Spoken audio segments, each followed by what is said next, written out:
যে নতুন দল হয়েছে তার দুইটা খ্যাতনামা নেতার বাড়ি হলো রংপুরে, একটা সার্ভিস আর একটা ওই যে আমার এমদাদুল ভরসা।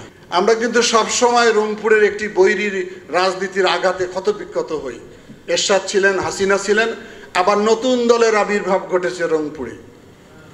রংপুরের যে নতুন বাংলাদেশের যে নতুন দল হয়েছে তার দুইটা খ্যাতনামা নেতার বাড়ি হলো রংপুরে, একটা সার্ভিস আর একটা ওই যে আমার এমদাদুল ভরসা। সুতরাং আমাদের ভাবতে হবে, যদি তিস্তা মহাপরিকল্পনাটাকে আমরা যদি ঠিক মতো ধারণ করতে পারি, 31 দফার ভিতরে 32 দফা করে দিতে পারি, আমরা বিশ্বাস করি রংপুরের মানুষ যতই সার্ভিস দেওয়ার চেষ্টা করুক, রংপুরের মানুষ এবার বিএনপি এবং ধানের শীষের পক্ষেই থাকবে।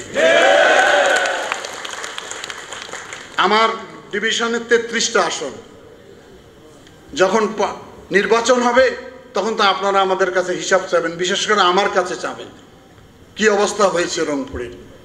তো রংপুরের দিকে তো তাকাতে হবে। বৈষম্যের কারণে দিন দিন আমরা এত পিছিয়ে পড়েছি, না আছে শিল্প কারখানা, না আছে বিদেশে যাওয়ার কোনো ব্যবস্থা। আমাদের রংপুরের মানুষ তো রঙের রসে ভরপুর, তার নাম ছিল রংপুর। সেই রংপুর এখন বিরান ভূমিতে পরিণত হয়েছে। রংপুর তো বিখ্যাত, বেগম রোকেয়ার জন্মস্থান রংপুর। এই রংপুরে বিখ্যাত ভাওয়াইয়া গান, সেই রংপুরকে অবহেলা করা হয়। সেই রংপুরের মানুষকে গুরুত্ব দেওয়া হয় না, রাজনীতির ক্ষেত্র হয় না, প্রশাসনের ক্ষেত্র হয় না আমাদের। সুতরাং রংপুরের মানুষ এবার জেগে উঠেছে। কিন্তু আমরা রংপুরের মানুষ, বৃহত্তর রংপুর বিভাগ একটি স্বৈরাচার সরকারের অর্থাৎ এরশাদের আবেগের দ্বারা তাড়িত ছিলাম। 9টি বছর সংগ্রাম করেছি আমরা, পতন হয়েছে। তাই নতুন করে আর একটা মহাস্বৈরাচারীর আবির্ভাব ঘটল আমাদের রংপুরের ডাইনি পুত্রবধূর দ্বারা।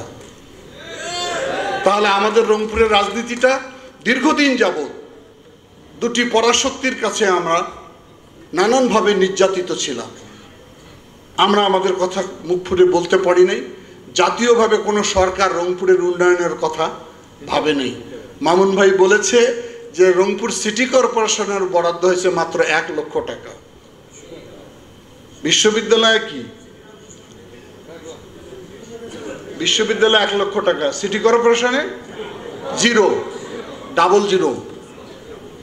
মানে আমরা কি অবস্থার মধ্যে রয়েছি। রাজনীতির ক্ষেত্রে আমরা যেমন দুটি মহাপরাক্রমশালী শক্তির সঙ্গে লড়াই করেছি এখানে রংপুরে, সেই লড়াইতে আমরা বিএনপির পতাকাকে তুলে ধরে রেখেছিলাম।